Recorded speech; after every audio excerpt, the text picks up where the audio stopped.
Search करें अवामी news. मुल्क भर की ताज़ा तरीन खबरों से बाखबर रहने के लिए सब्सक्राइब करें हमारे चैनल को और बेल आइकन ज़रूर दबाएं।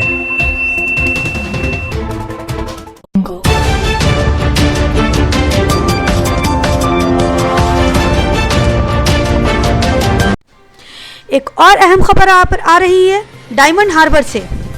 डायमंड हार्बर के एक मकान में धमाका। डायमंड हार्बर में दुर्गा पूजा की 9वीं की रात को रामनगर थाने हलका के एक बस्ती में जहां लोग पूजा की खुशियां मना रहे थे, वहीं एक मकान में 4 नौजवान दशहरे की तैयारी करते हुए तरह तरह की आतिशबाजियां बनाने में मसरूफ थे। लेकिन अचानक ही वहां जबरदस्त धमाका हुआ और आग के शोले उठे। इस धमाके में 4 नौजवान में से 2 नौजवान जो सगे भाई थे, प्रभात मंडल व पलाश मंडल, बांगुड़ अस्पताल में जाकर दम तोड़ दिया और दीगर 2 हुनूस संगीन हालत में हैं। रामनगर थाने की पुलिस अफसरान इस हादसे के बाद मौके वारदात को अच्छी तरह छानबीन करके देख रहे हैं कि इस वारदात के पीछे असल वजह क्या थी।